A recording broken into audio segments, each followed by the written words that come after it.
সুদটাকে এক করবে না। বেস্টিক অর্থনীতিতে সুদ তোমার একবারে মানে টর্চলাইটে দেখা যায় না, টর্চলাইটে দেখা যায় না।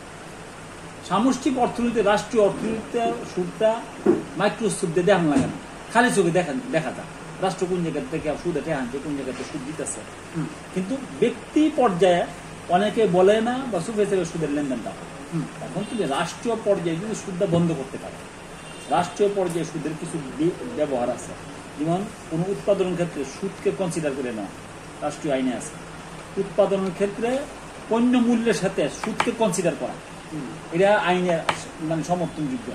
সুদকে যদি সমর্থন মানে কনসিডার না করো, দেখা গেল যে সুদের প্রভাবটা আস্তে আস্তে কমে যাবে।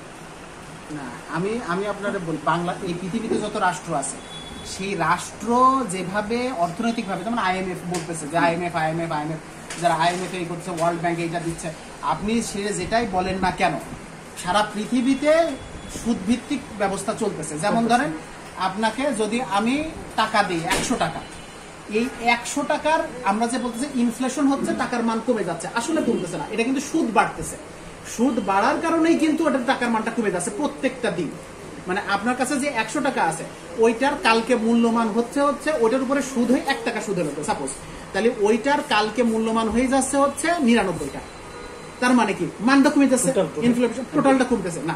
আমি বুঝতে পারতেছি। এখন কথা হচ্ছে যে আপনি যদি মনে করেন যে যদি সুদটাকে বাদ দিতে চান, তাহলে আপনি একটু দেখেন খেয়াল করে যে রাষ্ট্র ব্যবস্থাটা ইটসেলফ একটা ডিসপিউটেড ম্যাটার, এবং রাষ্ট্র একটা কখনোই মানে আপনার একটা স্বয়ংসম্পূর্ণ একটা সংগঠন বা ইনস্টিটিউশন না। এই রাষ্ট্র ইনস্টিটিউশন না বলেই কিন্তু রাষ্ট্র এত কিছু সমস্যা ক্রিয়েট করতেছে। আপনার রাষ্ট্র ব্যবস্থাটাকে, যেমন রাষ্ট্র তো পলিটিক্যাল সায়েন্সের একটা কনসেপ্ট, একটা জায়গা 70 জায়গার জন্য, না আমি এক জায়গায় আছি, এক জায়গায়